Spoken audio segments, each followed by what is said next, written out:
Tomblaine, parce que le stade Marseille-Picot est à Tomblaine, si vous l'avez certainement pas lu comme ça dans la presse, mais il est à Tomblaine, et je me sens un petit peu concerné par cette affaire, donc c'était bien naturel que les sociaux de la SNL puissent se réunir ici, donc vous êtes là accueillis avec plaisir.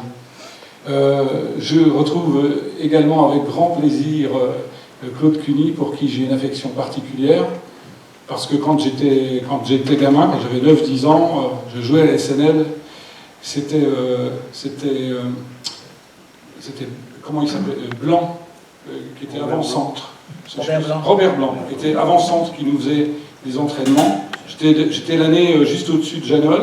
Janol, il jouait dans la même équipe que mon frère. Et voilà, on a traîné. C'était Justin Dubac qui nous faisait faire,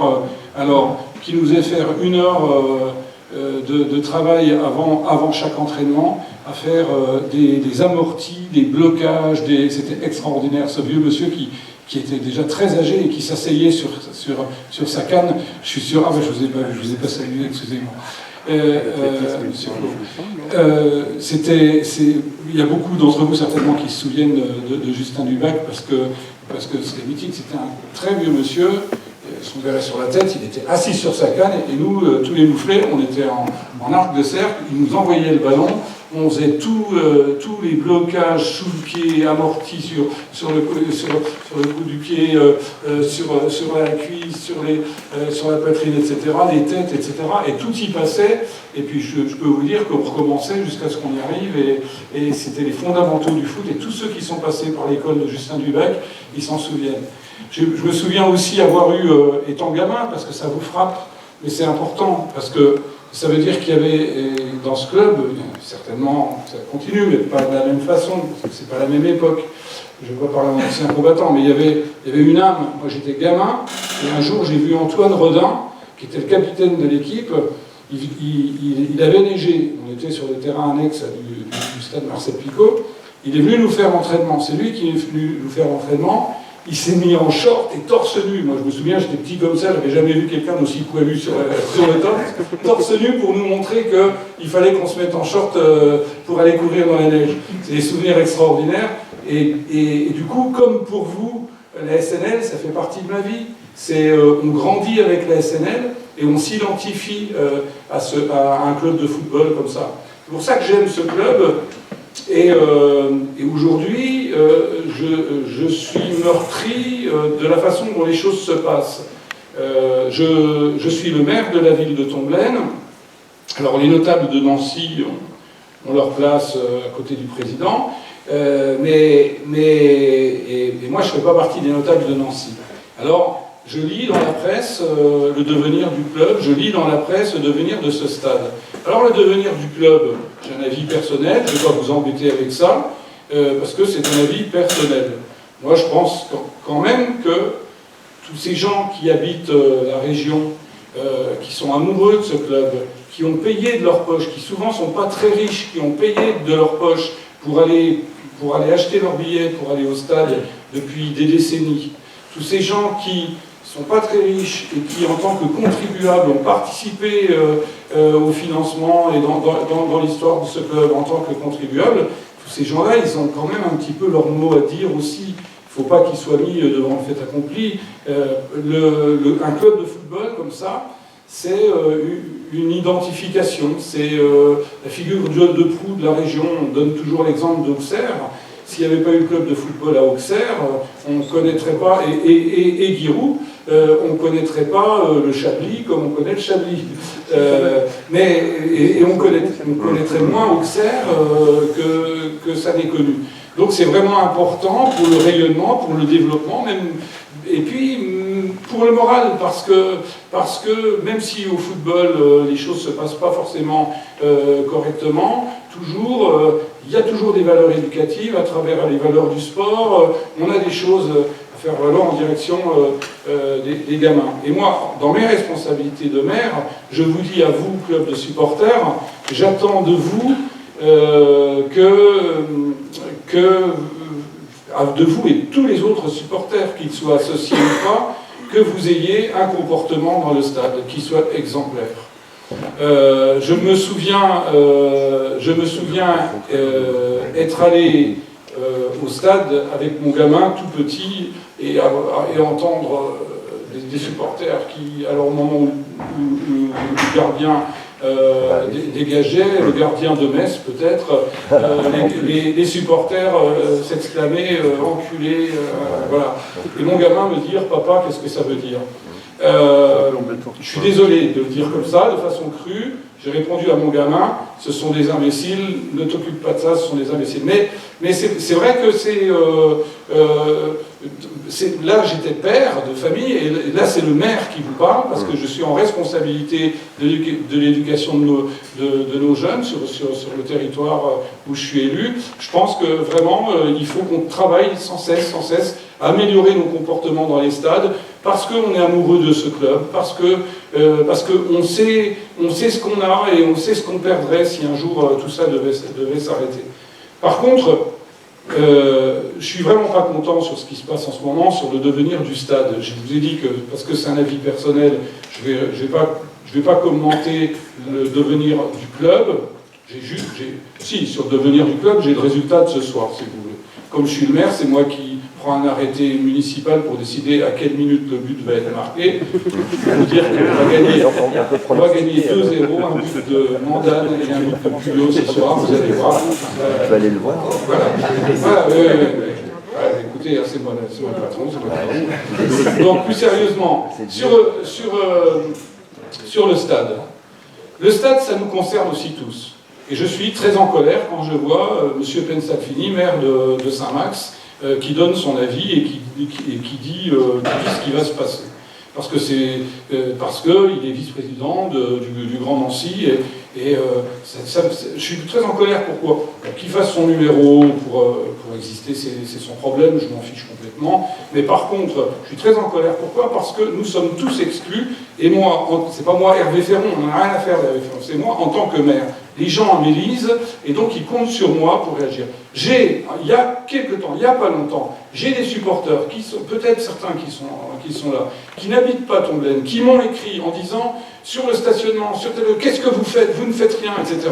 Sauf que j'ai aucun moyen, je suis complètement privé de moyens. Pareil, les riverains m'interpellent sur ces problèmes-là. Le stade, il pose un certain nombre de problèmes. De problèmes pour vous, les utilisateurs du stade, et de problèmes pour les riverains. Ça fait 15 ans que je fais des propositions très concrètes, et pour certaines, enfin pour la plupart, qui ne coûteraient pas cher. Je pense qu'il faut que vous soyez mieux accueillis dans le stade, et je pense qu'il faut qu'il y ait moins de nuisances pour les riverains environnants. Et tout ça, ça va ensemble. C'est pas à dissocier. Pour que ce soit possible, il faut améliorer la qualité des parkings qui sont à proximité. C'est-à-dire pas une place de parking de plus, améliorer la qualité des parkings, l'esthétisme, la fonctionnalité, etc. Puis faire des parkings à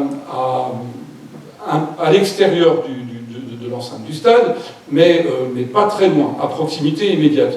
Pour ça, depuis 15 ans, j'ai proposé l'implantation de 13 entreprises sur la plaine Flageoles à proximité. Des entreprises qui apporteraient des places de stationnement à mutualiser avec les utilisateurs du stade au moment des matchs. Sur la plaine Flageoles, il y a un souterrain qui fait qu'on est à 200 mètres à pied du stade. C'est très simple, on vient se garer là, on n'est pas coincé dans l'entonnoir et après c'est facile de repartir. Depuis tout ce temps, toutes ces entreprises ont été empêchées par le Grand Nancy de s'installer là. Voilà seulement que j'ai un projet qui est en train d'aboutir, qui va bientôt sortir de terre et qui va nous permettre d'avoir 280 places de stationnement. Je ne peux pas en dire plus aujourd'hui parce que tout ça n'est encore pas complètement engagé, mais j'y crois très fort pour des travaux qui commenceraient en 2017. Mais ça fait 15 ans que j'en parle. Il faut intensifier le passage des transports en commun du côté Tomblaine comme du côté Saint-Max avant et après les matchs.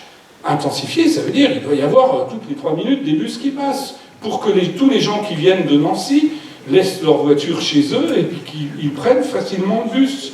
Voilà. Et puis je propose aussi que toute personne qui aurait une carte d'abonné, parce que quand je repars du stade, moi je vois beaucoup de gens partir vers Lunéville, vers les Vosges, etc. Ce sont des abonnés.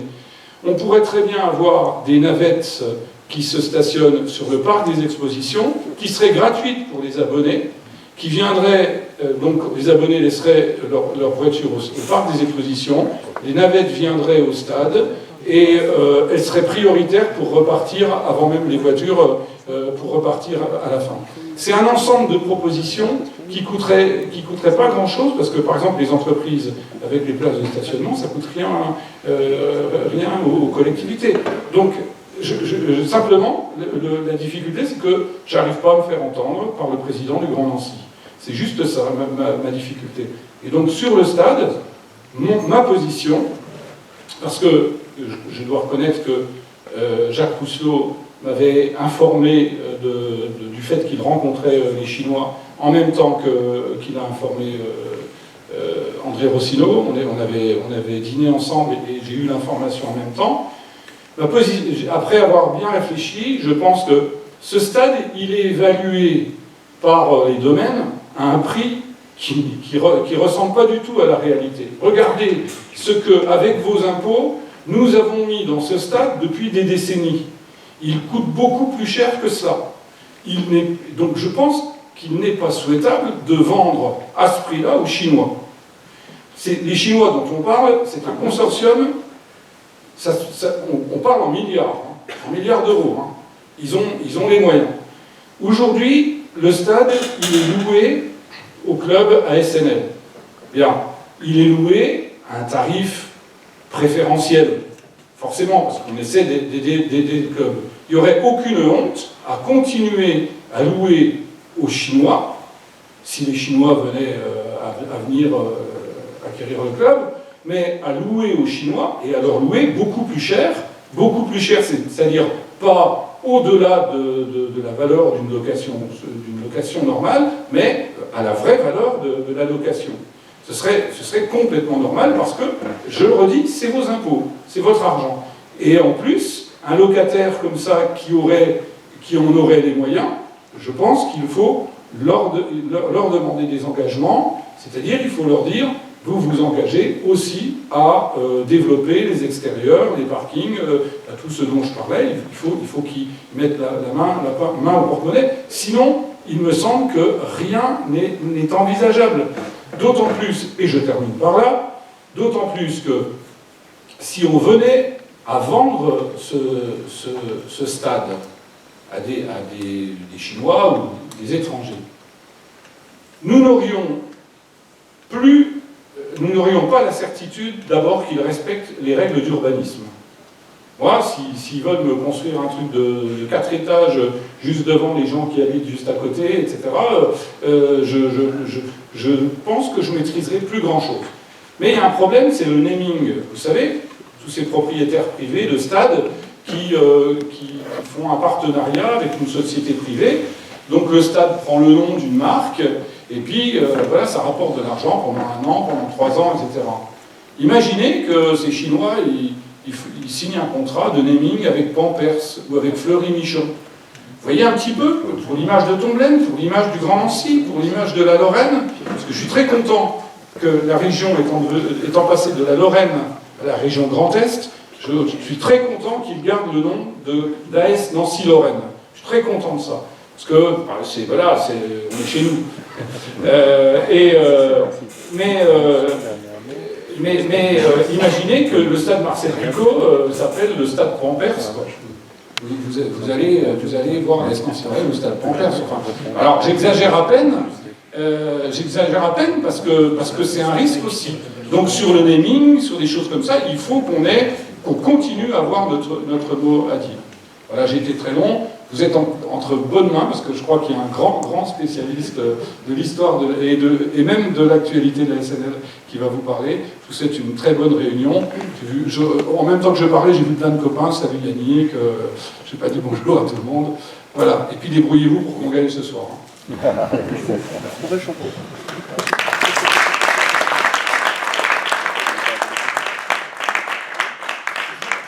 Parce que je vais marier des gens.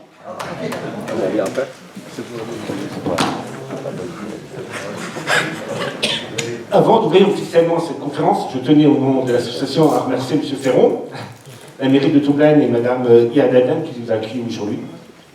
Alors merci aussi à vous d'être présents cet après-midi pour cette conférence sur la création de la nation souveraine. Alors vous devez vous poser la question, pourquoi on fait cette conférence ce jour même, alors que la SNL a été reconnue officiellement qu'en mai 1967. On le fait parce qu'il y a 50 ans, pratiquement jour pour jour, c'était le 15 octobre 1966, il y a deux personnes qui se sont rencontrées pour parler du football sans Nancy. Parce qu'il y a 50 ans, le football professionnel ancien n'existait plus. Il n'y avait rien du tout. La FC Nancy avait disparu quelques années avant sans créer un grand émoi au sein de la population. Pourtant, dans ce marasme ambiant, il y a eu des idées ont été écrites noir sur blanc, et une rencontre entre deux hommes, elle est donnée le coup d'envoi d'un vaste chantier, c'est-à-dire recréer un club de football professionnel à Nancy. Je crois que la rencontre, c'était le 15 octobre 1966. Mais au lieu de copier ceux qui pouvaient se faire ailleurs dans les autres clubs, ces hommes visionnaires, sont partis dans de nouvelles directions, se basant sur un mécénat d'idées, de compétences variées, mais complémentaires. Ces hommes ont bâti pierre par pierre l'édifice ASNL. Donc, moi, je n'ai que 47 ans, donc à l'époque-là, je n'étais pas né, donc je ne suis pas le mieux placé pour vous en parler. Donc, je vais laisser la parole à M. Claude Cuny et à M. Serge Etienne.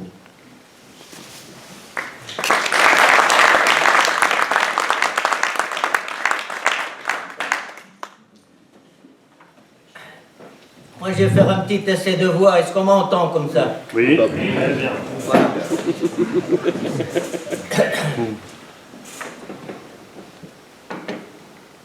Serge Etienne et moi-même, nous sommes les survivants des fondateurs initiaux de l'AS Nancy-Lorraine. Et nous saluons le président Stéphane Damex, président des Sociaux de Nancy, un des clubs de supporters actuellement en exercice, qui nous apparaît par son comportement et ses objectifs dans la ligne de l'esprit qui nous a animés après la disparition traumatisante du FC Nancy. Militer pour un club qui soit le club de tous. Les clubs de supporters à Nancy sont plutôt réputés parce qu'ils se foutent sur la gueule entre eux, c'est quelque chose d'absolument ahurissant, incroyable. Et les sociaux ont la particularité de ne pas se livrer à des débordements de cette nature. Et surtout, ils ont pris une initiative en créant un musée dont j'ai eu connaissance et qui m'a amené à aller documenter de temps en temps parce qu'ils étaient à la recherche de renseignements ou de documents. Nous remercions donc les sociaux de la considération qui nous portent en retour pour vous raconter comment la SNL a vu le jour. Il y a tout juste 50 ans, en ce moment, 50 ans. Leur mérite, c'est de saluer l'événement au moment propice. C'est pas avant, c'est pas après, c'est au même moment. Ça, c'est à votre bénéfice. Nous le faisons d'autant plus volontiers, Serge et moi, que nous lisons de temps en autre là, que certains se réfèrent à l'ADN de la SNL. L'ADN, mais ils ne connaissent pas l'ADN de la SNL. Nous ne cherchons pas à nous faire valoir, là, tous les deux, en quoi que ce soit.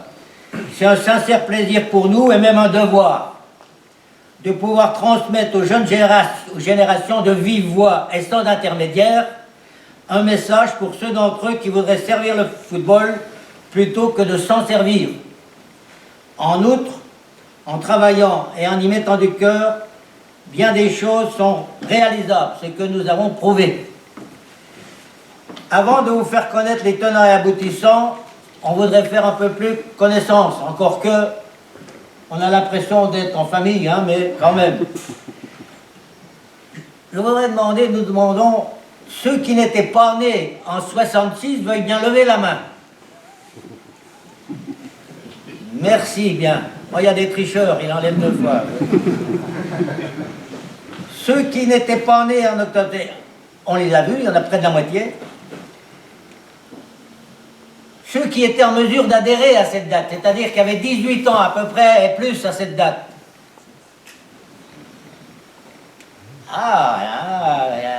bon paquet, ça c'est des fondateurs en potentiel. Je ne sais pas s'ils ont pris la carte, mais c'est des fondateurs potentiels. Alors, quels sont ceux qui ont adhéré alors à l'association d'études à l'époque? Oui, bien sûr. Oui, enfin, voilà, deux, et puis avec nous, ça fait 4. Hein. Ça pose tout de suite les choses. Alors, Serge, il va avoir 85 ans, et moi 84 dans 2 mois. Si nous bénéficions aujourd'hui du privilège imbécile de l'âge, à l'époque, on avait 35 et 34 ans. Nous assumions un travail, on bossait, nous avions charge de famille avec des enfants, et nous étions sans argent à apporter au football. Voilà le décor de l'époque. Préalablement et par politesse à votre égard, nous allons nous présenter succinctement de façon à ce que vous sachiez à qui vous avez affaire. Charité bien ordonnée, je commence par moi. À 34 ans, j'étais directeur de la Bourse de sous-traitance de l'Est. C'était un organisme patronal de rationalisation industrielle. C'était une association d'entreprises fortement connectée sur ce qu'on appelle les corps constitués. Les administrations diverses et variées, chambres de commerce, syndicats patronaux, comités d'aménagement, les grandes écoles, les facultés, l'armée, les banques, les agences diverses, bref, des lieux de décision et d'animation. Côté foot, j'avais été licencié au FC Nancy à 13 ans en 1946, effectuant un parcours dans les équipes de jeunes jusqu'en 1952, date à laquelle j'ai effectué mon service militaire et repris du service en 1955 puis en 1962. En qualité de formateur, dirigeant d'équipe de jeunes, gravissant les échelons avec l'âge de mes protégés, minimes, cadets, jusqu'en CFA à l'époque. Avec 7 juniors, 2 cadets surclassés et 2 jeunes seniors. Mine de rien, le foot, on sait de quoi il s'agit. Est-ce que c'était pas un premier gène?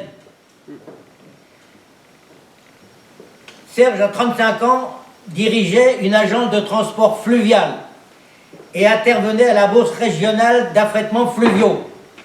Il faut savoir qu'à cette époque, sur le canal, il y avait des péniches, il y avait un très grand trafic, et ça avait une très grande importance avec le port et tout ce qu'on pouvait véhiculer pour les entreprises de la place de Nancy. Si j'avais le temps, je vous expliquerais ce qu'était Nancy du point de vue économique, mais on n'a pas le temps, et c'était quelque chose. Donc Serge, il avait beaucoup de relations dans les activités économiques du bassin de Nancy et de quoi répandre nos objectifs et tester nos arguments, recruter des volontaires.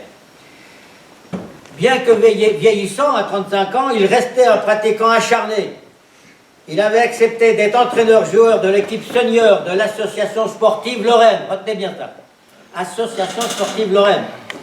C'était une section foot agréée en 1920 par la Fédération française, et cette section était membre de l'Union Drouot, un patronage catholique disposant de son propre stade, boulevard Émile Zola à Laxou.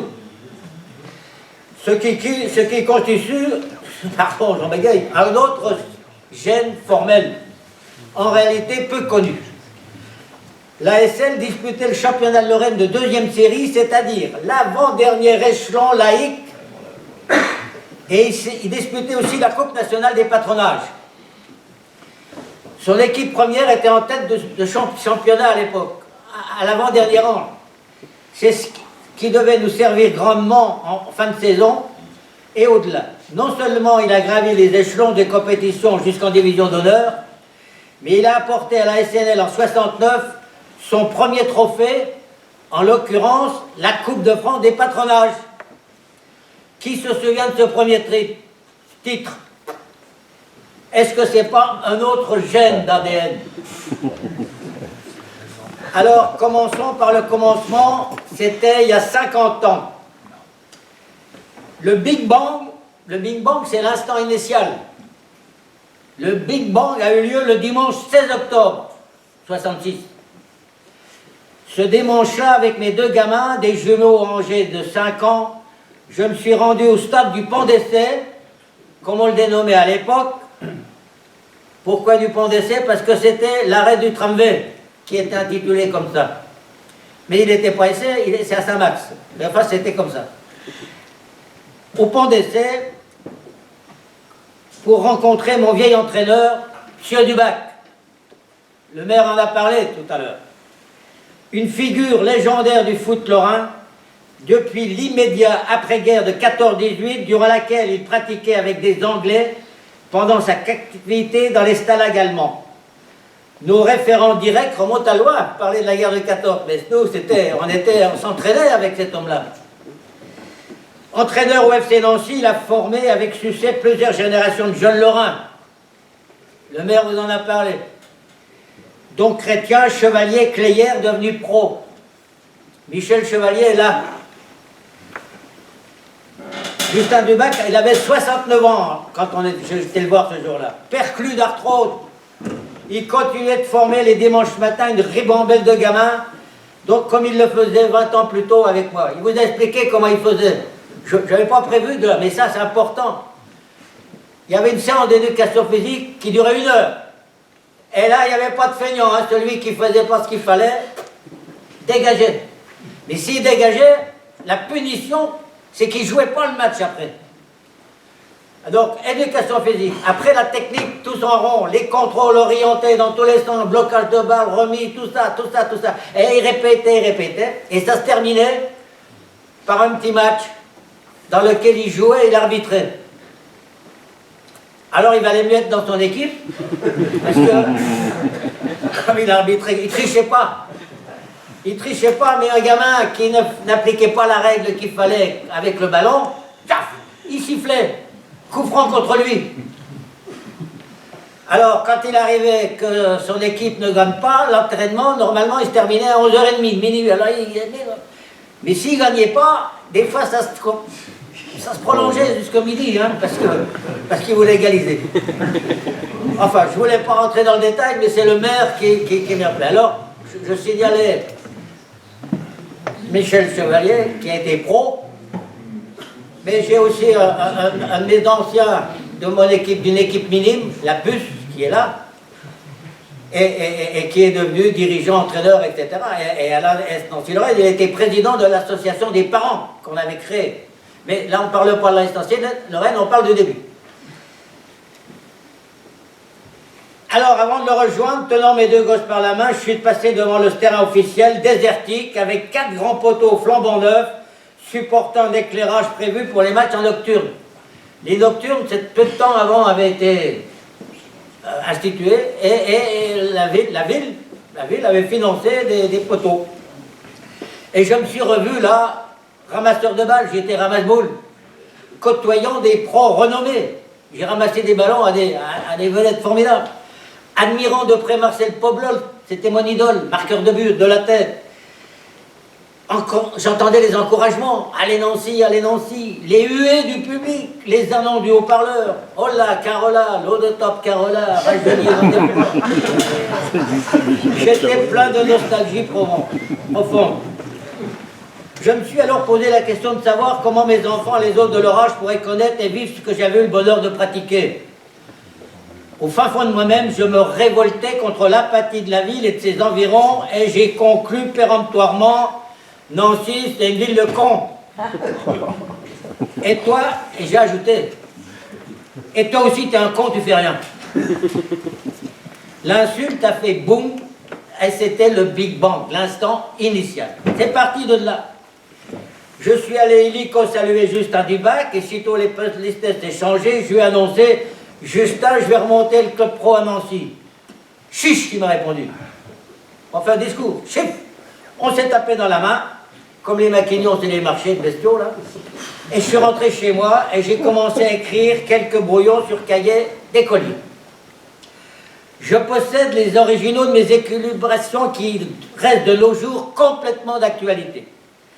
Le mécénat financier auprès d'un tel est une plaie plutôt qu'une solution, même si l'argent est nécessaire. Je vous rappelle qu'on n'avait pas un rond pour les deux. On avait notre paye pour nourrir notre femme, nos gosses, et c'est tout. C'est toujours moi qui parle, j'avais un vieux copain de foot de rue, Serge Etienne.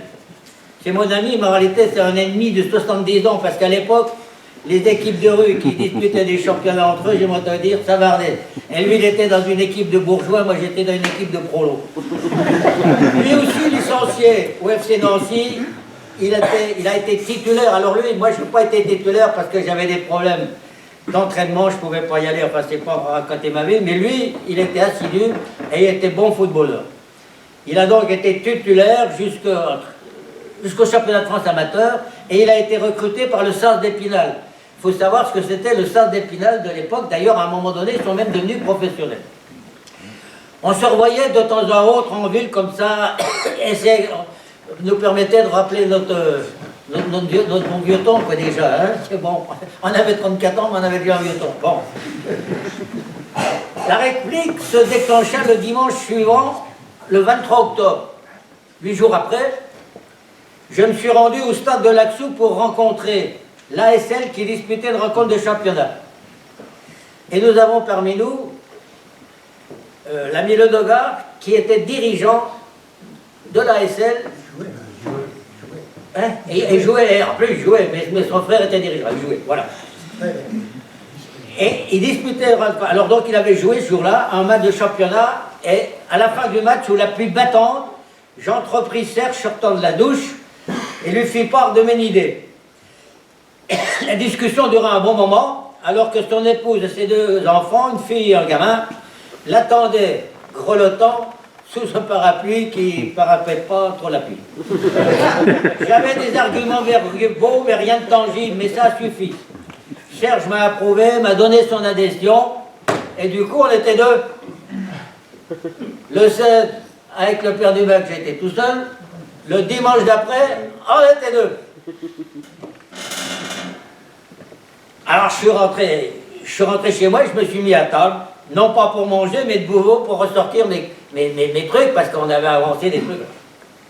Nous nous sommes revus dans les jours suivants, nous nous sommes concertés et nous partagerons le boulot. Nous avons procédé à une analyse critique du foot pro de l'époque, ainsi que du contexte local et régional, puis posé des jalons nouveaux. La disparition du FC Nancy avait laissé des séquelles qui s'avéreraient lourdes et contraignantes à beaucoup de cas. Nous étions au pied du mur, il restait à l'escalader et ça n'a pas été une mince affaire. Qui se renouvelle aujourd'hui devant vous, j'aurais pu commencer en disant, en ce temps-là, où il était une fois, mais ce n'est pas un conte de fées. C'est de football qu'il s'agit, une discipline formidable qui fait partie intégrante du patrimoine de l'humanité. Nous sommes tous des acteurs au milieu de millions de congénères avec leurs qualités et leurs défauts. Alors je ne fais pas de philosophie, mais c'est quand même pour amener les choses aux sources. Le football, c'est un truc absolument sensationnel. Pour vous exposer, sinon complètement, mais avec rigueur, une entreprise qui durera 9 mois. Le temps de gestation d'un nouveau-né. Il nous faudrait des heures pour vous le raconter. J'ai testé combien de temps il faudrait. Si c'est précis, c'est long, fatigant et lassant, et vous ne méritez pas une pareille punition.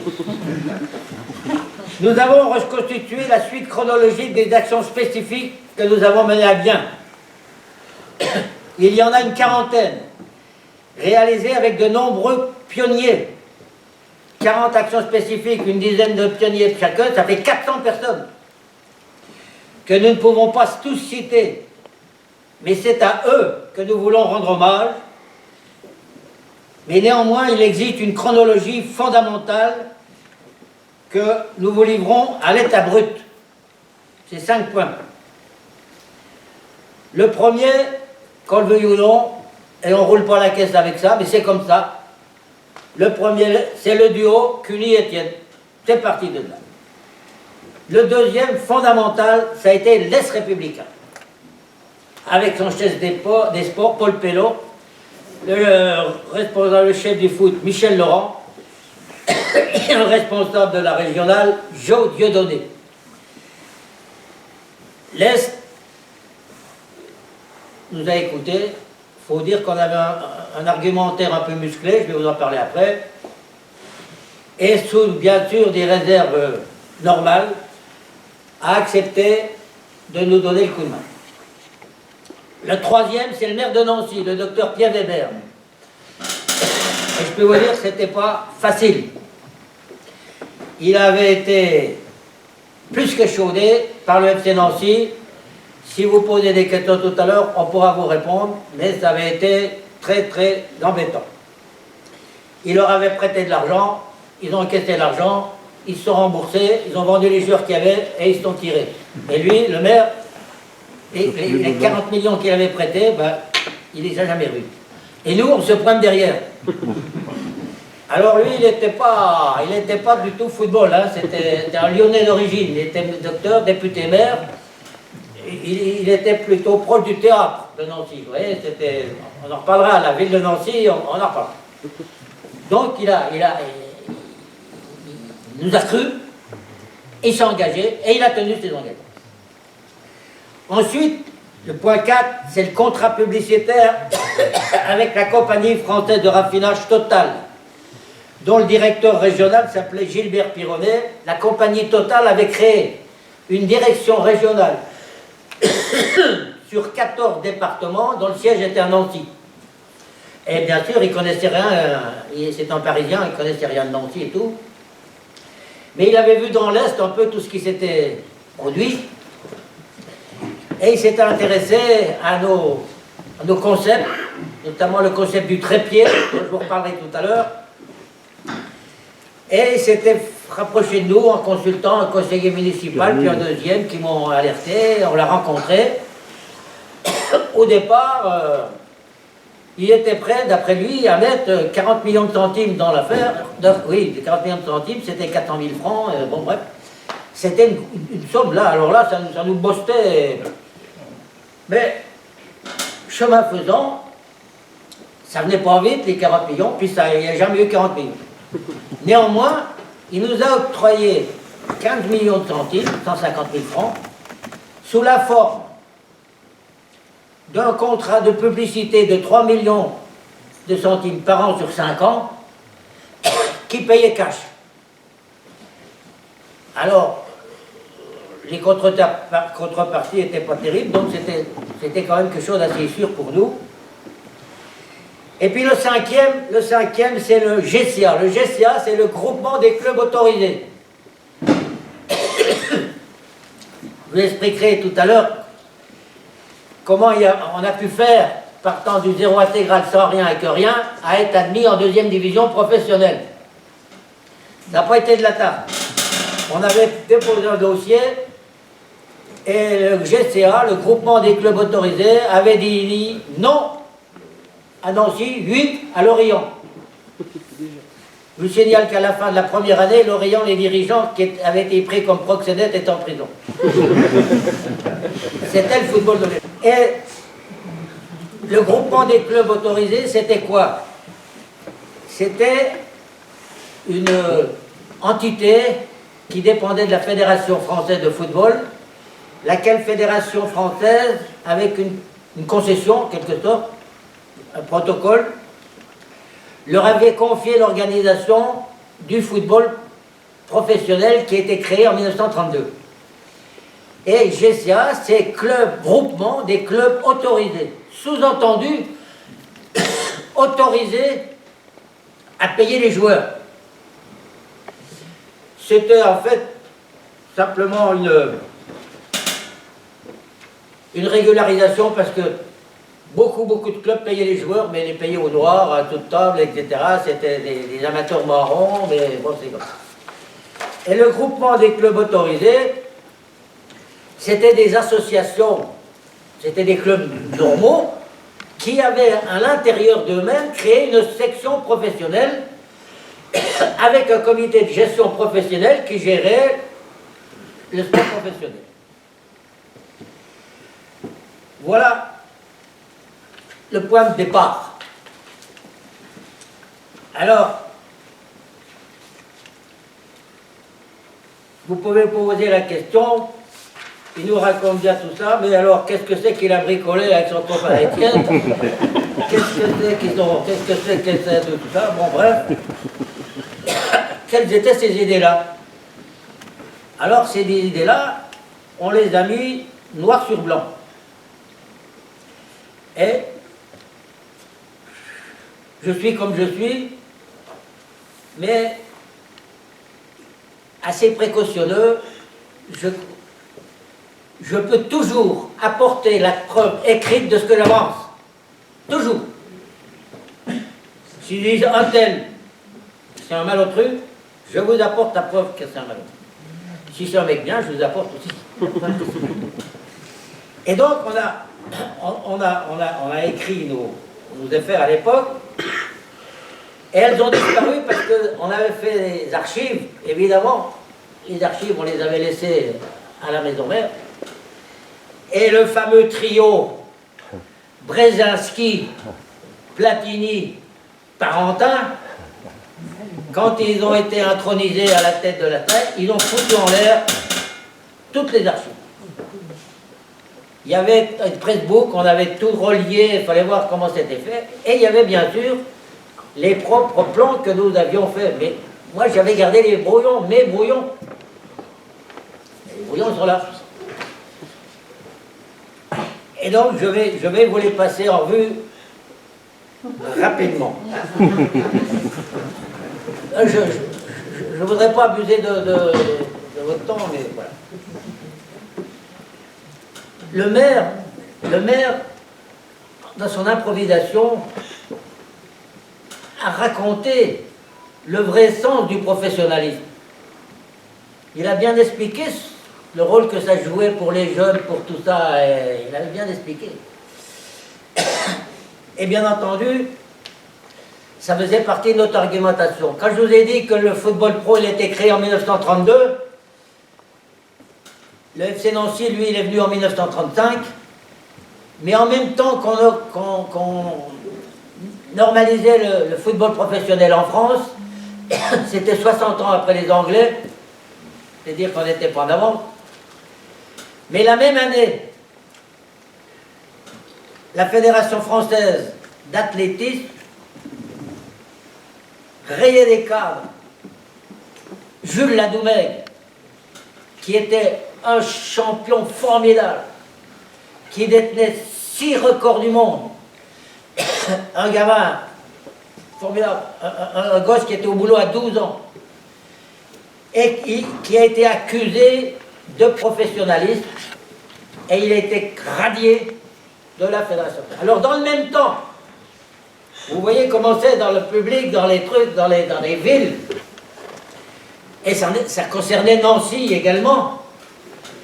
En même temps qu'on poussait pour créer une équipe professionnelle, il y avait quand même une arrière-garde que je qualifierais de bourgeois dans la ville, qui en était au sport amateur, purement amateur. Mais résultat des courses, la haute compétition, il faut du temps pour s'entraîner, pour se soigner, pour se reposer, pour récupérer, il faut du temps. Et si vous êtes purement amateur, ben vous ne pouvez pas consacrer ce temps-là, donc vous êtes condamné à ne pas faire de la haute compétition. Il y avait que les nantis qui pouvaient faire de la haute compétition. Et dans la ville, il y avait des responsables sportifs qui étaient sur leur avantage et qui ne voyaient pas du tout le professionnalisme, qui était anti-professionnalisme. Alors, l'argumentaire pour les jeunes, il a dit le maire. Une équipe qui marche, un grand champion sur des pôles d'attraction et d'émulation pour les exemples qu'il constitue. Il faut bien reconnaître qu'en matière de sport, c'est d'abord les jeunes qui sont concernés. Il n'y a rien pour satisfaire les aspirations de la jeunesse régionale et de l'agglomération nancéenne tout particulièrement. Je vais y revenir après. Nancy était au 36e dessous dans toutes les disciplines.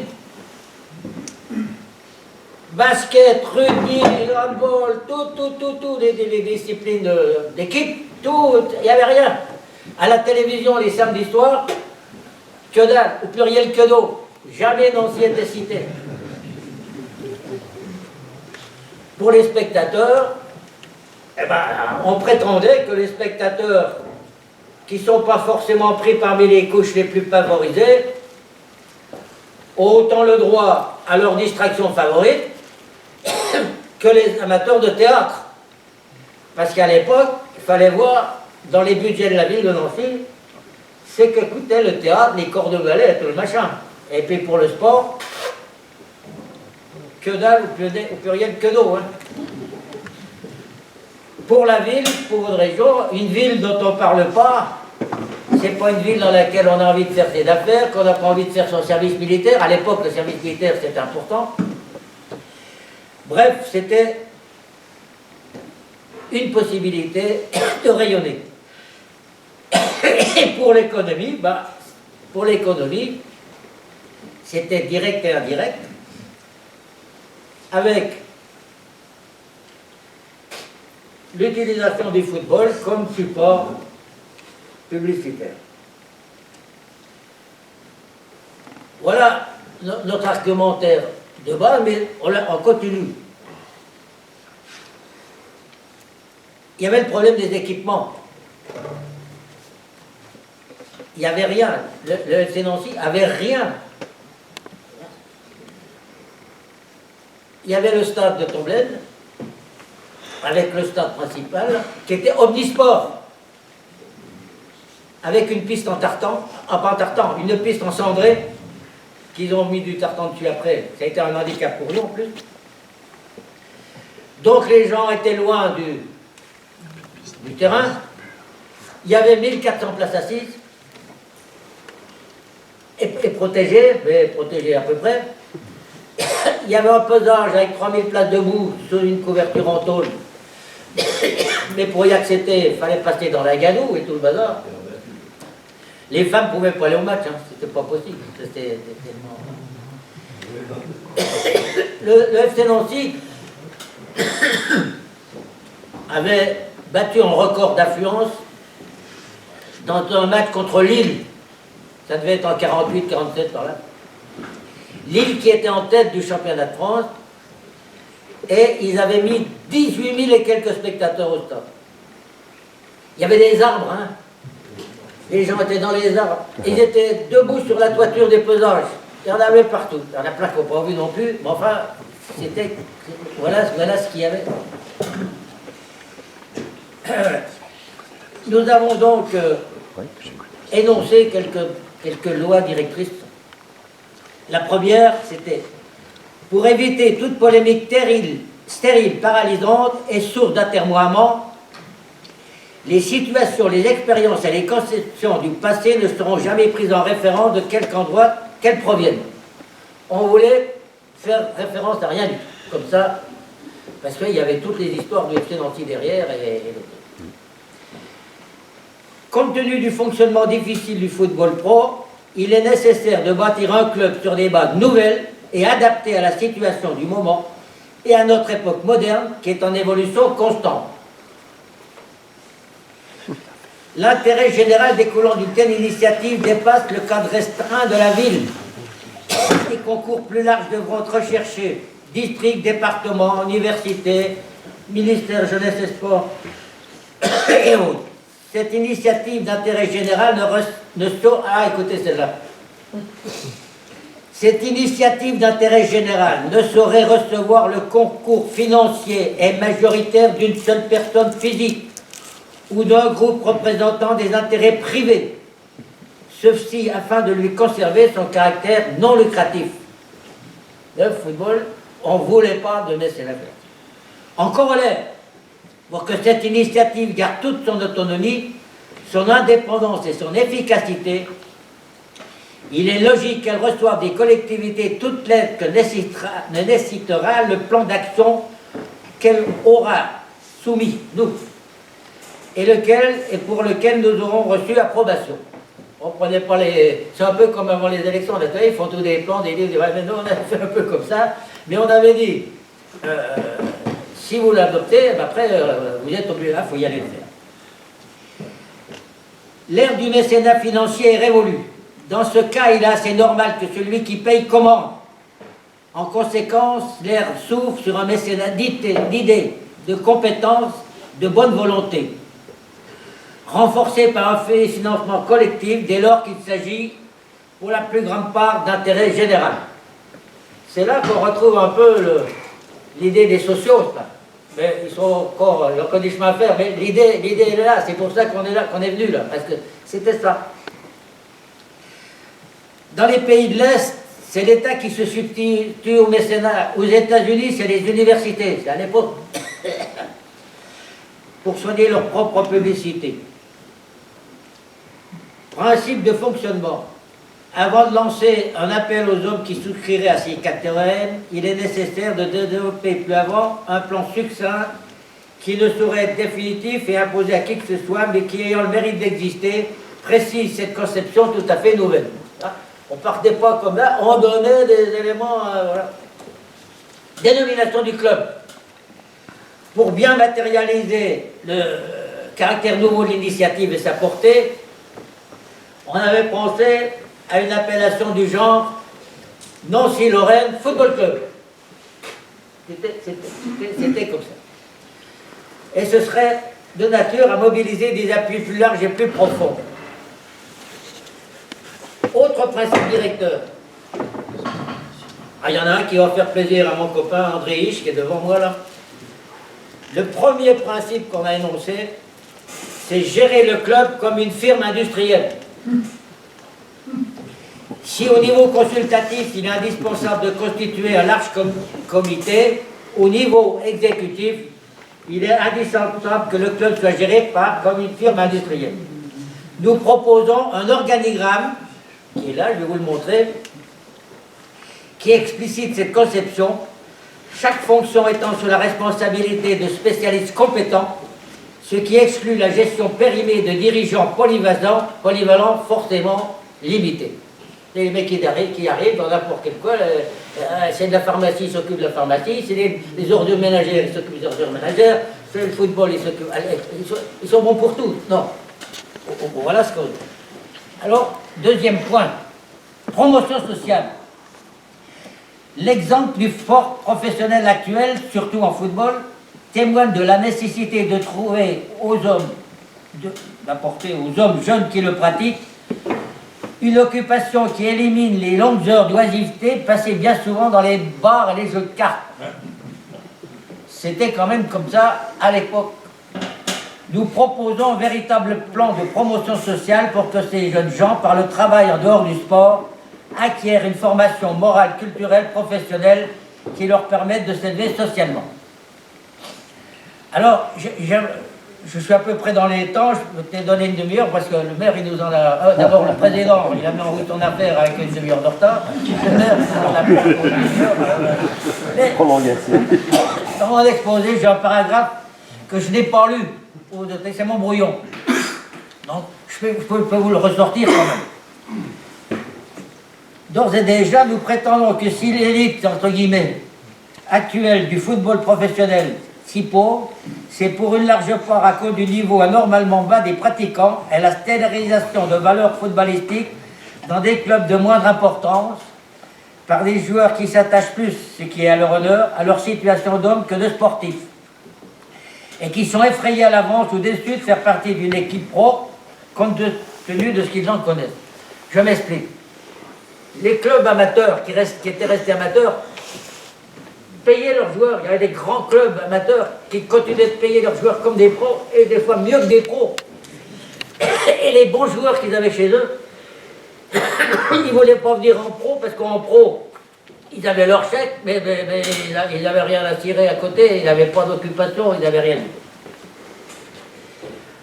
Alors, dans notre conception, nous entendons ouvrir à bon nombre de joueurs de classe les portes du sport professionnel en sauvegardant leur valeur morale et en facilitant leur promotion sociale. Ah, c'est pas un truc de curé, ça, mais ça dit bien quand même ce que ça veut dire. On voulait miser sur l'homme.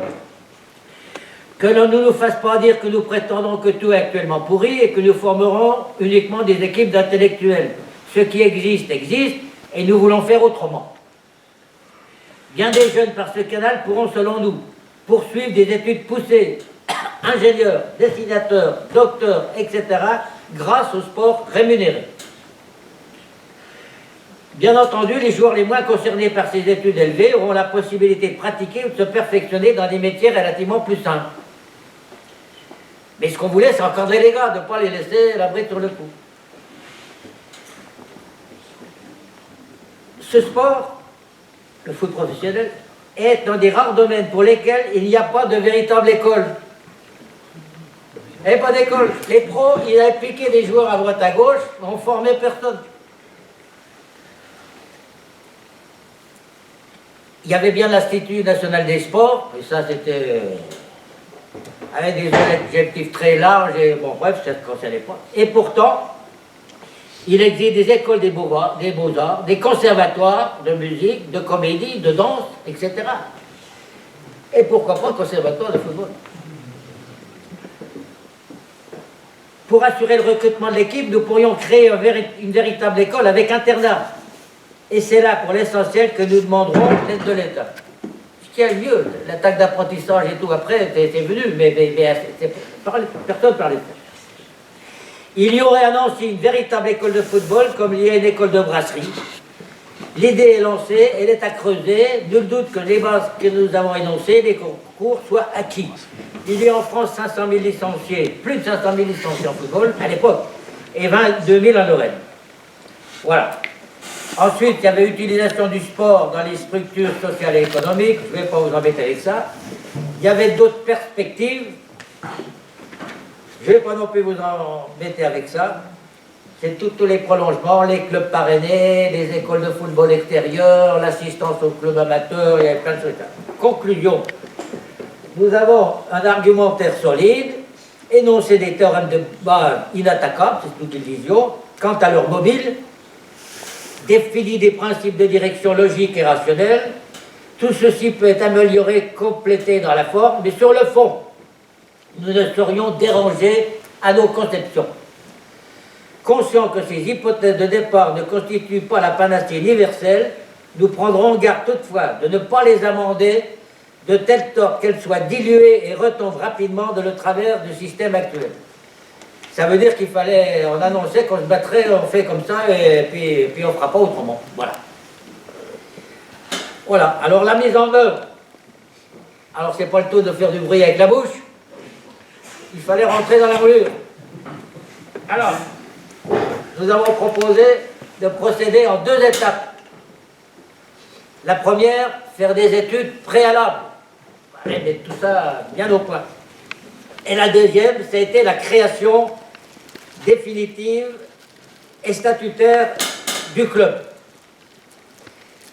Les études préalables s'articulent de la façon suivante. Rencontre avec des promoteurs ou des pionniers. Promoteurs, il y avait certains journalistes qui avaient utilisé le terme, mais d'une façon péjorative, parce qu'à l'époque, il y avait des promoteurs immobiliers qui lançaient des programmes et qui partaient avec la caisse. Alors les promoteurs, ils n'avaient pas bonne cote. Hein.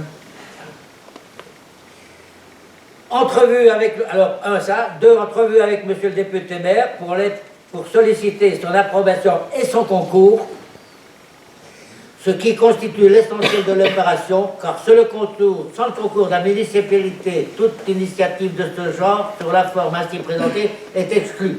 Ça, on l'avait bien dit, je l'ai dit d'entrée, ça, s'il n'avait pas, on n'y allait pas. Ensuite, tous les trucs, comité de parrainage, comité de soutien, comité provisoire des fondateurs, comité de supporters. Pour le parrainage, on avait sollicité tout le monde. Tout le monde avait répondu, le général commandant la subdivision, le président des chambres patronales, la société industrielle de l'Est, la chambre de commerce et d'industrie. On avait demandé tout le monde. Il y avait que l'évêque qu'on n'avait pas demandé, mais à l'opération boîte postale 17, le chanoine de la cathédrale nous avait envoyé une lettre d'encouragement formidable. Voilà. Alors, et tout le reste, bon, voilà. Alors, l'organigramme, et je vais terminer, ça y est, c'est pratiquement fini. Après, c'est les questions, répondre à vos questions. Alors, il y a 2 choses que je voudrais vous sortir. C'est beau. C'est le fameux organigramme, là. Le voilà. Alors, si les socios avaient de la rétroprojection, mais on n'en est pas là. On est comme on était en 66. Le voilà. Voilà l'organigramme. Parchemin. Voilà.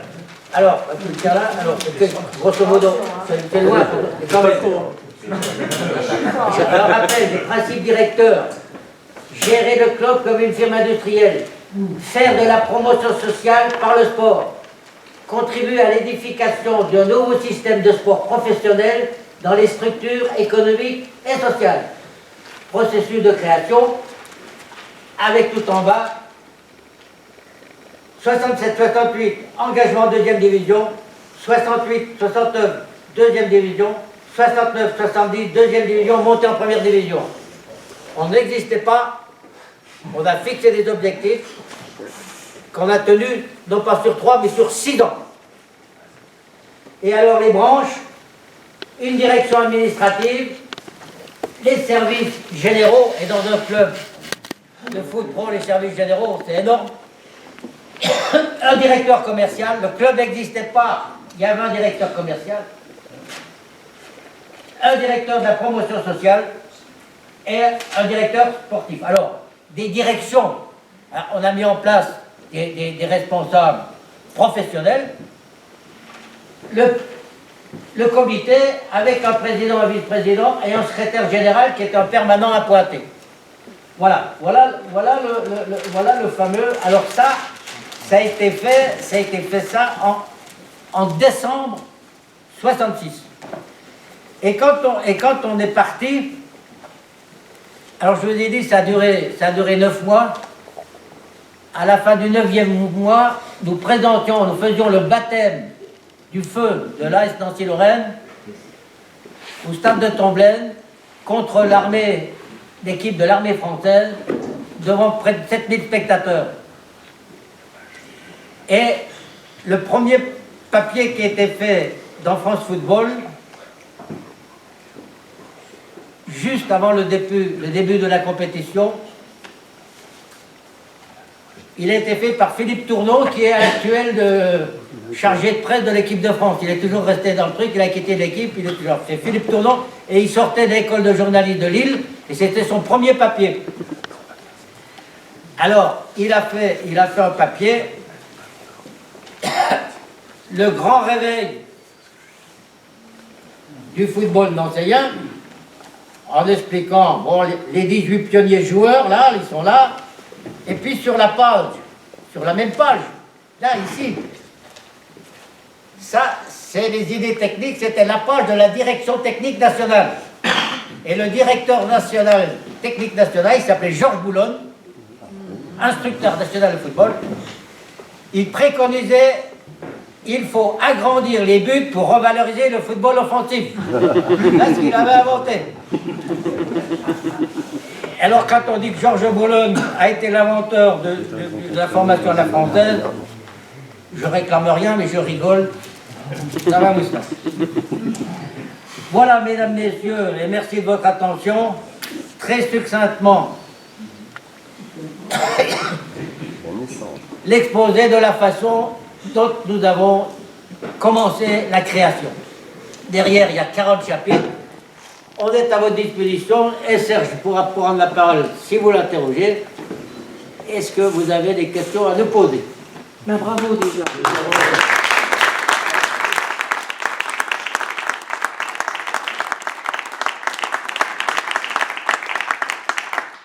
Je vais vous faire une petite confidence comme ils font aussi à la télé là. Par le nom, on ne bat pas les records, mais par la qualité, on y est. Hein.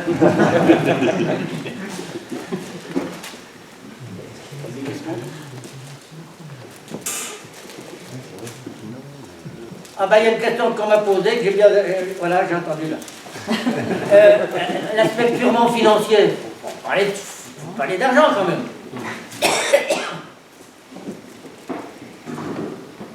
Le FC Nancy avait disparu après avoir consommé en pure perte 400 000 francs d'argent public, soit 40 millions d'anciens francs. Ça représentait 540 000 euros de 2015. Le président de la Ligue de Lorraine de football, qui était Jacques Georges, on avait sollicité en tant que président de la Ligue pour parrainer. On lui avait envoyé nos vœux au mois de janvier 66, il nous a répondu le 6 janvier, une lettre de 2 pages, qui est là, qui m'a autorisé d'ailleurs à à donner aux gens si c'était utile. C'est pour ça que je me permets d'en parler, parce qu'il est mort, c'est difficile de parler, les gens sont bien. Mais lui, il me l'a écrit. Il nous avait signifié qu'il fallait que nous disposions au minimum 1 million de francs, soit 100 millions d'anciens francs, soit 1 280 900 euros de 2004. Et il savait de quoi il parlait, parce qu'il a été derrière ça élu président de la Fédération française, et après président de l'UEFA. Donc il connaissait bien le professionnalisme. Et les choses qu'il nous a écrites n'étaient pas idiotes, mais c'était les choses du professionnalisme de l'époque. Mais nous, c'était pas ça.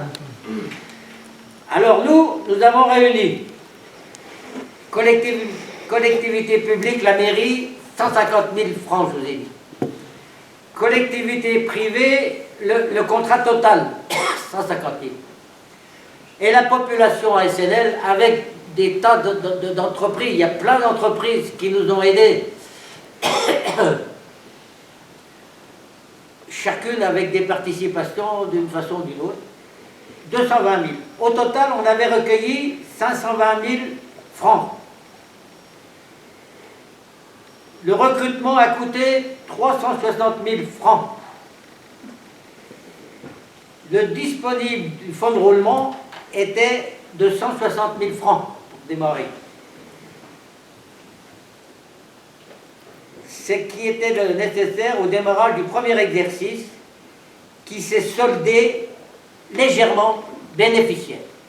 Notre partant de rien et que rien, notre premier exercice s'est terminé légèrement bénéficiaire sur le plan financier. À noter que le GCA, le groupement des clubs, avait exigé de produire une caution de 100 000 francs que nous avons apporté sous la forme d'un compte bloqué en banque, donnant ainsi les garanties nécessaires. Les chiffres sont éloquents. La différence entre l'évaluation capitaliste du président de la Ligue de Lorraine, je suis obligé de l'appeler comme ça, et nos réalisations, ce qui allait du simple au doux, a été généré par les apports de temps et de compétences de nombreux intervenants, apportant ainsi la preuve de la fiabilité de notre concept. Quand on dit on refuse du mécénat financier, mais on accepte le mécénat d'idées, de temps et de compétences, et bien ça a de la valeur. Et ça s'est traduit effectivement par ça. Ça veut dire quoi? Cela traduisait une grande masse d'efforts et de développement. Nous n'en étions que deux, tous les deux, parmi des centaines. Et c'est à eux que nous voulons rendre hommage en expliquant aux jeunes générations où sont les jeunes de la SNL. Merci de votre attention. Et maintenant,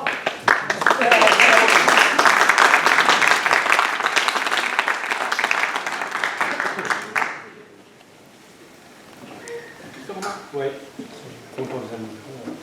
Ah, pardon. Sur le micro? Non, non. Moi, j'aimerais savoir quel a été votre premier entraîneur et où est-ce que vous êtes allé le recruter? alors, il y a un truc que j'ai pu dire, je parle pas assez fort, hein, on arrive à m'entendre. Hein. C'est parce que je suis sourd. Alors, faudrait s'il vous plaît, ou alors donnez-lui le micro.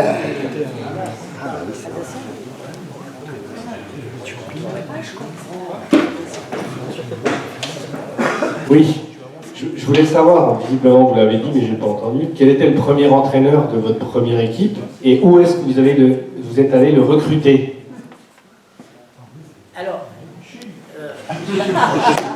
je ne voudrais pas faire du formalisme. Non, non. Stéphane, reste avec nous. Je ne voudrais pas faire du formalisme imbécile, mais auriez-vous la gentillesse de vous présenter? Vous êtes socios? Bonjour. Je suis Romain, j'ai 38 ans et ça peut faire 7 ans que je vais au stade pratiquement à chaque match. Vous êtes un spectateur donc? Je suis un spectateur et je suis socios depuis 3 ans. Merci bien. Vous n'êtes pas membre des sociaux? Si. Ah si, ben, écoutez, c'est parti, c'est le football, il va vous répondre, mais lui il faut arrêter le micro. Non, parce que je crois qu'on a fait un appel. Ça a été très curieux parce que les gens qui ont répondu, c'est des gens, finalement, il y a eu Stéphane Brezniak qui a répondu, René Plémelding qui a répondu également, et je crois qu'on avait le choix, à l'époque, compte tenu de la demande des gens, de choisir René Plémelding. Voilà, comment ça s'est passé, le premier entraîneur. Parce que c'était quelqu'un de connu, c'était... Ah ben René Plémelding, c'était un joueur de la bonne équipe du FC Nancy de l'époque. Donc c'était un Lorrain, d'ailleurs si j'ai bonne mémoire, sa famille était d'Yverdun, si je me souviens bien. Donc c'est un garçon qui avait quand même marqué son époque, parce que c'était un défenseur qui avait beaucoup de qualité, et en plus qui était, je pense, pour notre démarrage, c'est quelque chose qui convenait. Il avait, alors l'histoire, c'est pas, on n'a pas de petite annonce. On avait quand même nos relations. On rappelle, il avait 35 ans, moi 34. Et on avait un copain qui s'appelait Brezniak. C'était un libéraux du FC Nancy. Un petit, faisait 1m68. Mais alors, malin. Il dirigeait sa défense. Et il récupérait les mégots, comme on disait. Il avait fait une grande carrière au Stade Français. Et il s'était replié à Verdun. Et il avait eu une opportunité dans l'éducation nationale. Et donc, il avait une garantie de l'emploi. Et là, il aurait bien voulu le garder. Et puis se lancer. Il s'est dégonflé, quoi. Il nous a pas suivis. Pourtant, c'est un copain. Hein, un copain. Et René Plémelding, effectivement, alors René Plémelding, il avait répondu à la boîte postale 17. Et la boîte postale 17, tout ce que je vous raconte là, avait été repris dans toutes nos actions, animé par l'Est républicain qui faisait. Il était bien content qu'il y ait du foot qui revienne à Nancy. Et puis que la ville bouge. Et vraiment, l'Est a été. Bon. Et alors, tous les trucs, là, les échos, tout ça, dans la presse, et René Plémelding, il avait, alors, au FC Nancy, c'était un mec qui jouait libéraux ou stopper. Lui, il taclait avec la tête. Ils étaient deux dans l'équipe, le GG de Nanches, et lui, il taclait avec la tête. Et il a fait une carte postale en disant, il y a quand même bien, parce qu'on avait dit qu'on voulait des Lorrains dans l'équipe. Il y aura bien quand même qui vont amener toute leur âme et leur sang qu'ils avaient écrit. Leur sang qu'ils avaient écrit. Alors, ça nous avait appris. Alors, on s'est aperçu, il était remonté parce qu'il avait été entraîneur à Toulouse. Il avait 4 gosses, dont 3 footballeurs, un qui a été international. Et il était entraîneur de Colmar. Il avait eu un gros problème, il a perdu son épouse, il était à Colmar, il était un peu... Bon, bref. Et Serge et moi, on l'a contacté, on s'est donné rendez-vous au buffet de la gare de Saint-Dié. On a discuté avec lui, on a bien senti que c'était le Ploum qui taclait avec la tête. Il nous a dit, c'est le mec-là qu'il nous faut. On lui a fait un contrat de 3 ans qu'on a respecté. Chemin faisant, ça n'a pas été trop qu'il fallait. Mais tant pis, on était au bout des 3 ans. Hein, on s'est superposé à certaines lacunes, etc. Mais voilà comment ça s'est fait. Merci. T'en prie.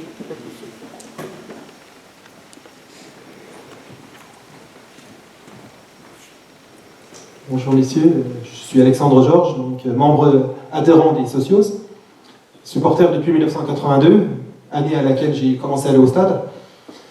Ma question est toute simple, je voudrais que vous nous parliez de l'histoire du fameux porte-clés. S'il vous plaît. Voilà, merci.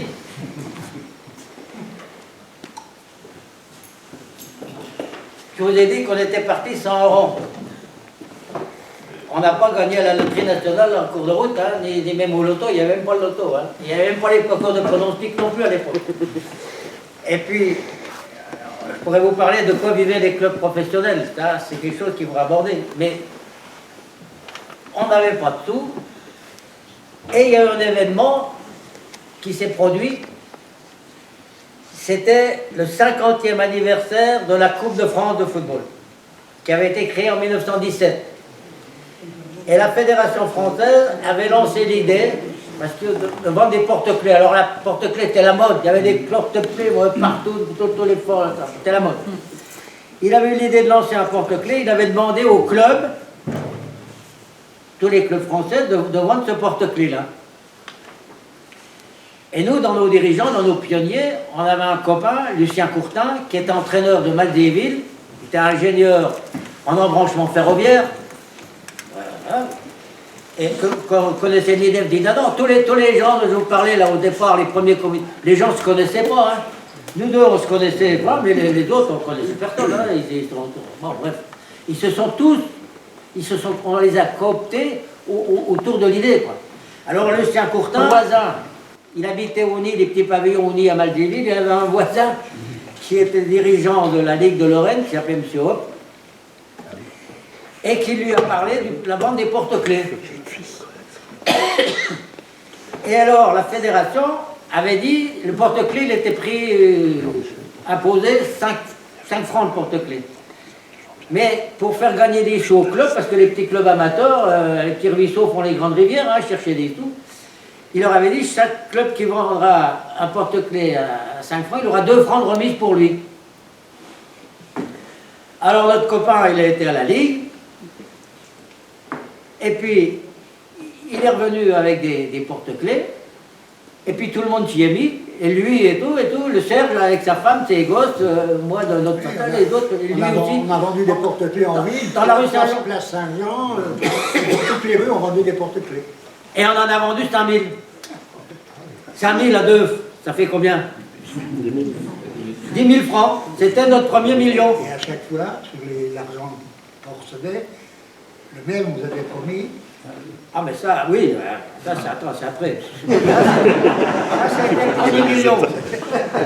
Le deuxième million, non mais ça, il faut le savoir quand même. Le deuxième million, oui alors, histoire de porte-clés.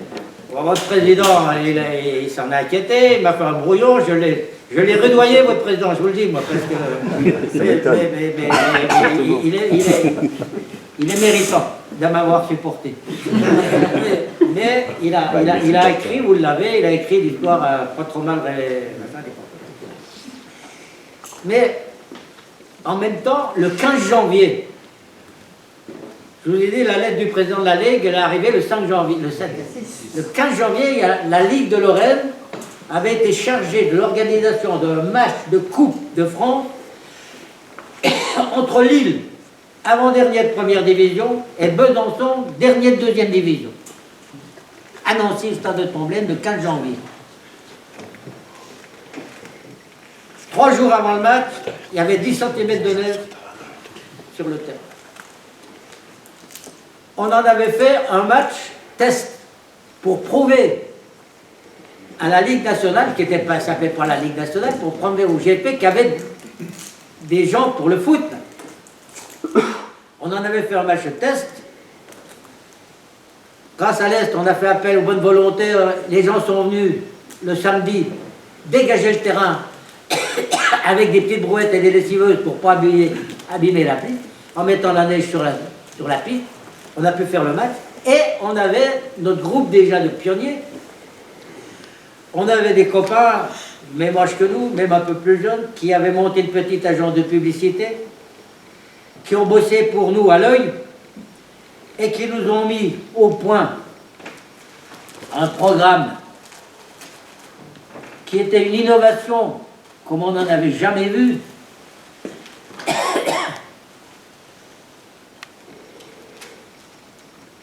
Le voilà. C'était une pochette de la régie Renault qui présentait la R4 avec à l'intérieur la documentation Renault qui sortait pour 67 le début, c'était la R4. Et la R4, on devait la présenter sur le terrain, mais comme il y avait eu la neige qui était sur la piste, on n'a pas pu. Mais les gens qui achetaient le programme avaient la composition des équipes, avaient surtout, très important, un encouragement de Roger Piantoni, qui était dans le Midi, encore, il n'était pas remonté, mais Roger Piantoni, qui avait été un Lorrain parmi les plus grands joueurs du FC Nancy, nous a apporté en quelque sorte son parrainage moral. C'était dedans. Et la régie Renault, le directeur de la concession du coin, qui s'appelait Henri Humbert, à l'époque, les budgets de publicité étaient dirigés en partie par les régions. Il avait un reliquat disponible sur son budget de publicité de l'année 66, un reliquat de 9800 francs, c'est-à-dire presque 10 000. Mais là, le programme, on l'a vendu un franc. Alors, grosso modo, ça nous a rapporté 10 000 francs. Donc, 10 000 francs de porte-clés, 10 000 francs de pub, 20 000. Le contact qu'on avait eu avec le maire, où j'avais expliqué le système des trépieds. Les trépieds, je vais vous le dire quand même, c'est quoi le trépied? Les 3 pieds. Il nous avait dit, bah, quand vous trouverez 2 francs, je vous donnerai 1 franc. Alors, on a dit, monsieur le maire, on a 20 000. Ah, il a dit, je vous donne 10 000. Ça nous a fait nos 30 000 francs. Mais les 30 000 francs, traduits au jour d'aujourd'hui, c'est pratiquement la moitié du prix d'accession d'un petit pavillon de 3 pièces cuisine à l'époque. C'était pas rien. C'était pas la gloire, c'était pas une Ferrari qu'on aurait pu acheter avec ça. Mais c'était quand même un truc sérieux. Alors, avec cet argent-là, on a fait du papier à lettres, on a imprimé des cartes d'adhésion, on a loué une machine IBM, on a pris une fille chez BIS à temps partiel pour nous faire nos dossiers, parce qu'il y avait des dossiers envoyés partout, etc. Et le truc, il s'est engrainé comme ça. Et les petits ruisseaux font les grandes rivières. Et le premier argent qu'on a gagné, c'est celui qu'on n'a pas dépensé. C'est comme ça qu'on travaillait. Voilà.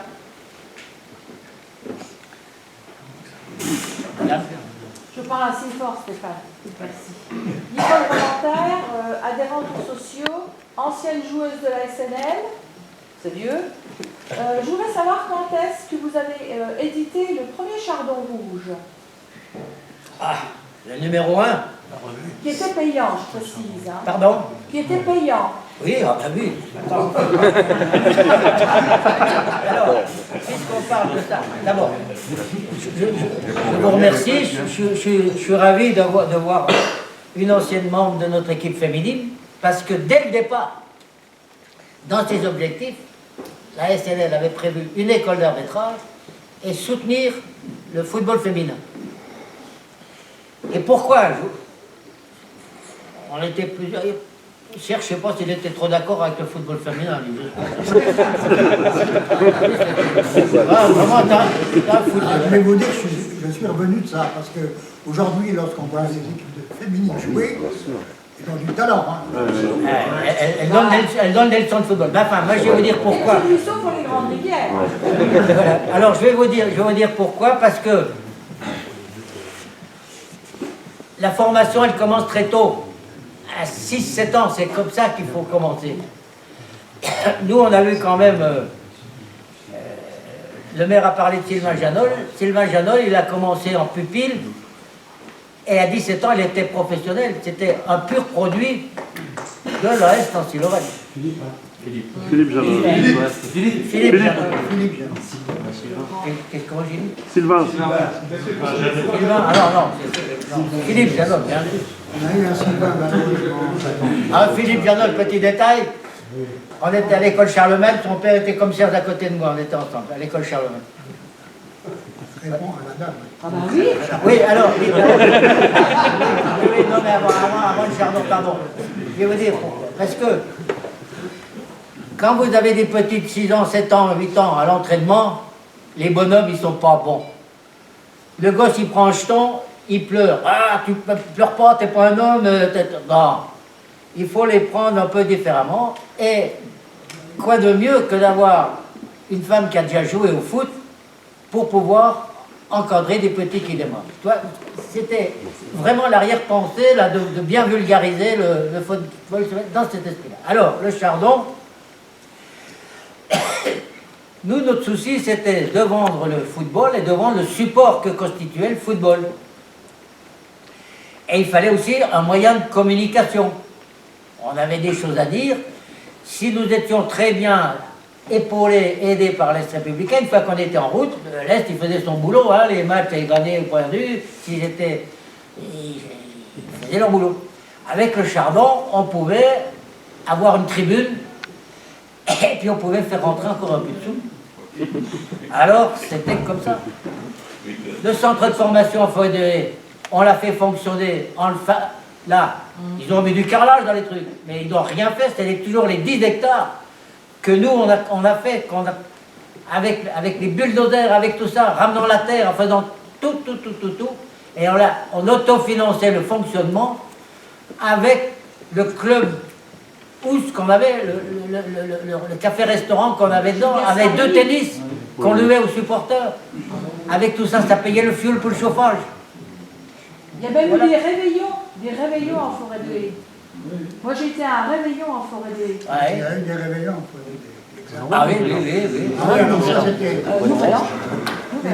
Ça c'était le club service, le Chardon d'Or. Voilà, c'était M. Gasparini qui s'occupait. Oui, enfin, ça c'était... Attends, cette fois ça c'est... C'était le restaurant qui s'occupait, mais pas le Chardon d'Or, non? Ah d'accord. Si vous permettez, merci de la question, mais ça c'est quand la SNL était créée.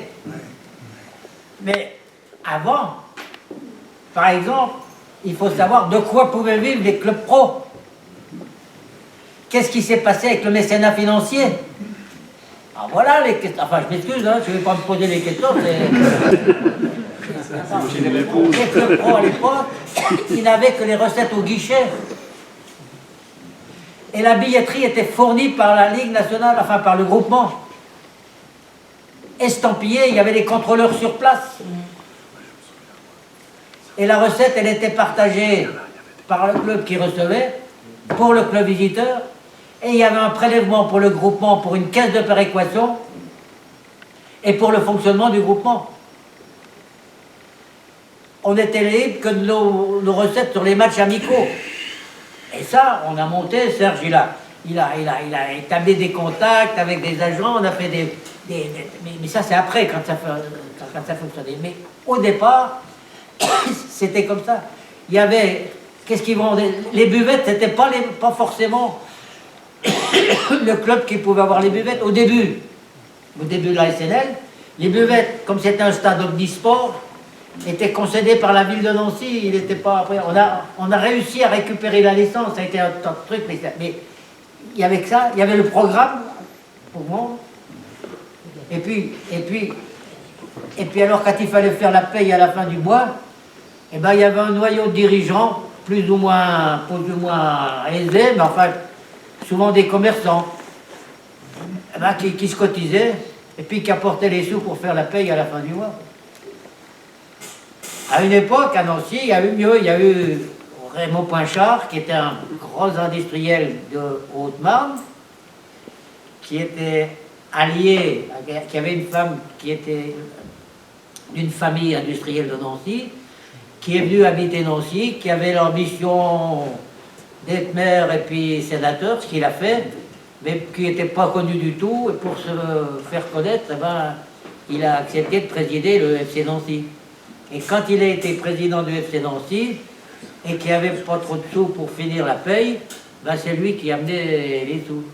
Jusqu'au moment où d'abord il a eu des problèmes de santé, puis il en a eu marre, puis il a arrêté. Et à partir de là, ça a commencé à partir en javel. Mais il y a Marseille, 2 ans avant qu'on démarre en 66, le Grand Olympique de Marseille avait joué contre Forbach devant 434 spectateurs. Le club de Toulouse, qui était dirigé par un milliardaire communiste, le milliardaire rouge Doumain, qui vendait de la barbaque aux Russes. Le milliardaire rouge était le président de Toulouse. Il nous a fait payer alors qu'il avait mis la clé sous le paillasson. Il avait transféré ses joueurs au Red Star à Paris, parce que le Red Star était le club communiste de l'agglomération parisienne.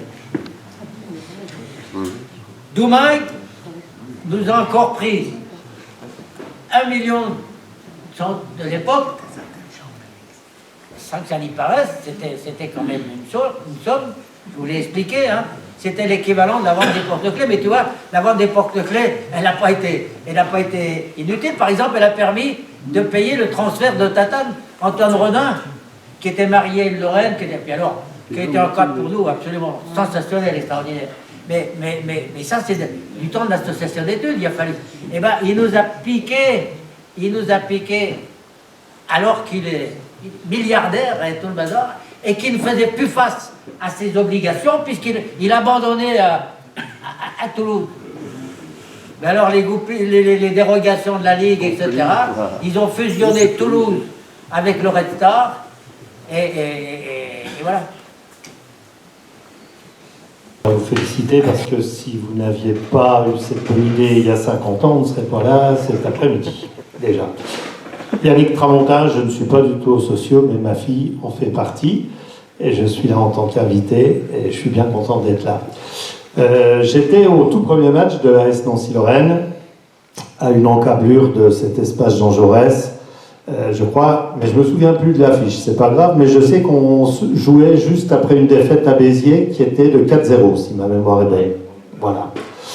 Et j'aurais 2 questions, mais surtout une, et la deuxième est plus en forme d'hommage. La question, c'est, vous avez dit tout à l'heure, Monsieur le Président, que Total avait été un des commanditaires, entre guillemets, du club. Et Total est issu de la compagnie française de raffinage, qui a pour couleur le bleu, le blanc et le rouge. Et si ma mémoire d'enfant, puisque moi, quand je suis allé au premier match de la SNL, j'avais 14 ans, en 1967, je vous laisse faire le calcul,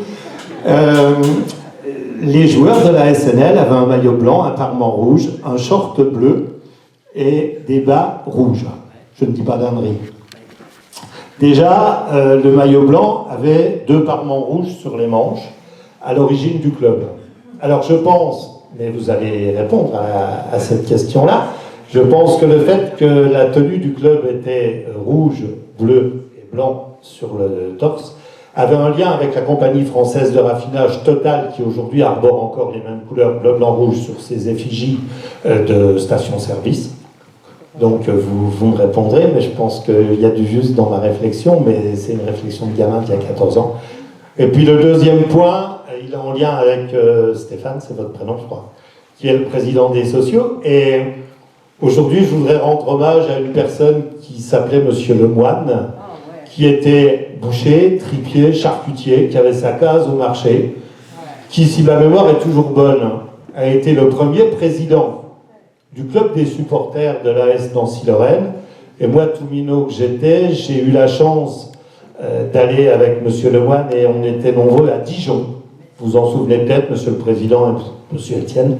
Nous sommes allés à Dijon pour un match de Coupe de France qui opposait Dijon à Nancy. Pour moi, qui devais avoir à l'époque alors 15-16 ans, c'était mon premier grand voyage. Je quittais Tomblaine, parce que je suis de Tomblaine. Hervé a souligné mon nom quand je suis arrivé tout à l'heure. Et on partait, voilà, on était partis à Dijon. Et aujourd'hui, ça peut paraître ridicule, mais il y a 50 ans, quand on avait 15 ans et qu'on partait en car à Dijon pour soutenir la SNL qui rencontrait Lyon, on a perdu. Si ma mémoire est bonne aussi, 2-0 ou 2-1, mais voilà, on a perdu, ça devait être en 16e de Coupe de France ou 32e, je ne sais plus. Enfin voilà, c'est loin dans ma tête. Mais voilà, je voudrais rendre hommage à Raymond Lemoine, qui a été, Monsieur Stéphane, le précurseur du rassemblement des jeunes et des moins jeunes qui avait décidé de soutenir la SNL et qui était le tout premier président d'un club de supporters. Voilà, donc 2 choses, la tenue, bleu, blanc, rouge, et Raymond Lemoine. Merci de m'avoir écouté et merci de répondre.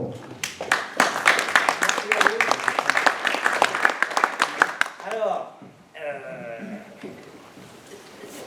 la contrepartie du contrat de 5 ans à 30 000 francs par an était apporté automatiquement par l'AS Nancy-Lorraine avec les couleurs de Total.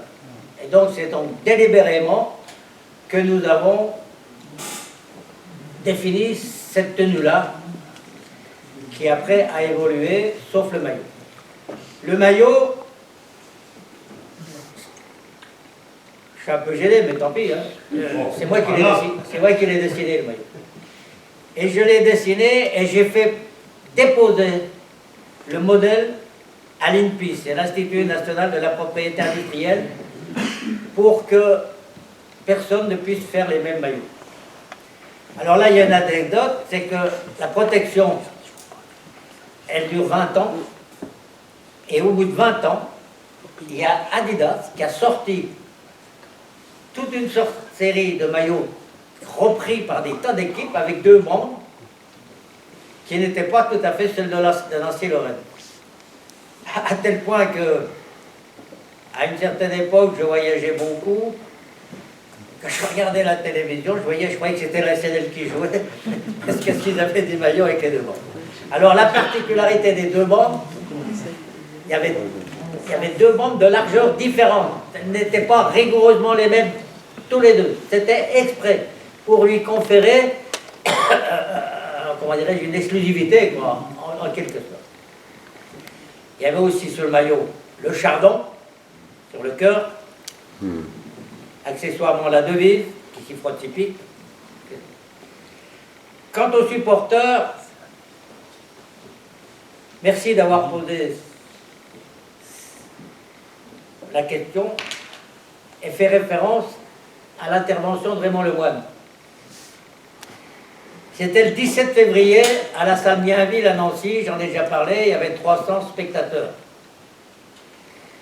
Et nous avons fait l'exposé que je vous ai fait là tout à l'heure, c'était ce que je vous ai lu, c'est ce qu'on avait expliqué. Voilà. Et les questions, bah, c'était comme maintenant. Et puis à un moment donné, je dis parce que c'est comme ça, il y a Hervé Collot, qui était un ancien joueur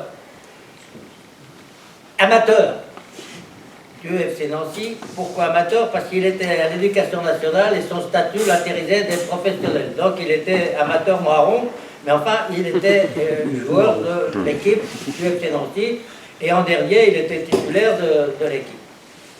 Et le FC Nancy, en disparaissant, avait quand même laissé dans la ville des tas de gens qui étaient des supporters, qui étaient des sympathisants, et notamment des patrons de bistrot. Et les patrons de bistrot, à l'époque, c'était quelque chose de vachement important, parce que c'était des lieux de communication. Nous, on a été, à Exerve, on s'est adressé à je ne sais combien, on était dans les bistrots partout, à Château-Salin, à Neufchâteau, partout, et dans la ville, etc. Bon alors, au cours de la réunion, Bécolo se lève et pose une question. On était à la table, et les promoteurs, là, les pionniers, on était à une table, là. Et puis un peu en se foutant de notre gueule, il dit, mais alors, les promoteurs, là, qu'est-ce qu'ils ont comme référent de football? Alors on avait à côté de nous un coéquipier qui s'appelait Roger Cattier, qui était patron de Bergerat-Monnoyeur, une entreprise concession Caterpillar, c'est quelque chose de très important, qui avait une équipe corporative, et que bien sûr lui soutenait, et qui a la particularité d'avoir été champion de France corporatif sous la présidence de Cattier, et étant club parrainé de la SNL. Et M. Cattier a répondu, ben moi, j'ai joué en pro à Charleville, avant la guerre, avec Julien Darruy, qui était un gardien de but célèbre de l'époque, et un milieu de terrain qui s'appelait Elenio Herrera, qui était un entraîneur italien super connu, d'une réputation mondiale, inventeur du catenaccio, entre autres. Et là, du coup, Collot, il est resté dans son coin. Et là-dessus, aussitôt, dans la salle, il y a Raymond Lemoine qui se lève. On le connaissait ni d'Ève ni d'Adam. Il avait une voix de standard et il a commencé à remiser Écolo et le reste en disant c'est pas le sujet, ils nous ont présenté un plan, est-ce qu'on est d'accord avec ça? Enfin bref, il a fait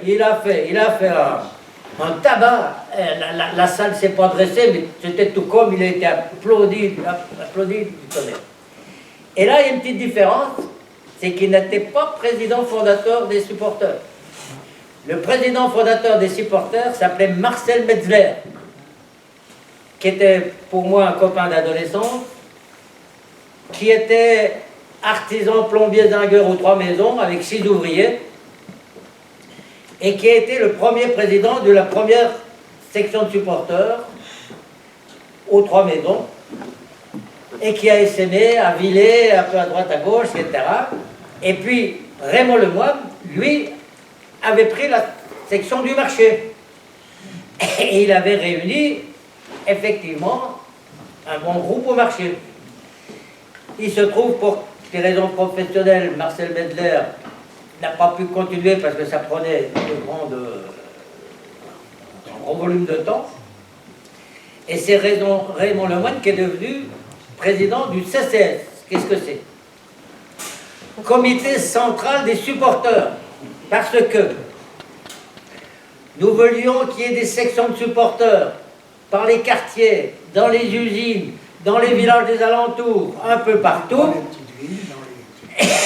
Et que bien entendu, c'était difficile de coordonner tout ça. Et il devait avoir un président qui siège au comité central des supporters de la ville de Nancy. C'était le mécanisme.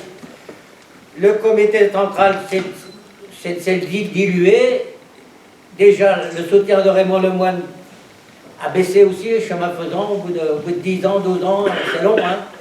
Il y a des choses. Et le comité central des supporters n'a pas assumé son rôle de coordonnateur, de régulateur, d'harmonisateur, de tout ça. C'est pour ça qu'il y a des sections qui sont là, supporters. Pour moi, je n'ai pas du tout de considération pour eux. Ce sont des gens qui se font de la publicité à eux-mêmes.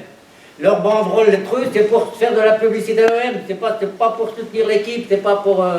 Et je rappellerai aussi que les spectateurs de Nancy accueillaient l'équipe adverse, non pas les traitant d'enculés, comme a dit le maire tout à l'heure, mais avec un trip-pip hurrah.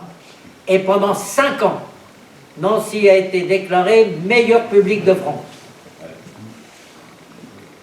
Et ça, c'était sur les bases que nous avions définies au départ. Ah là,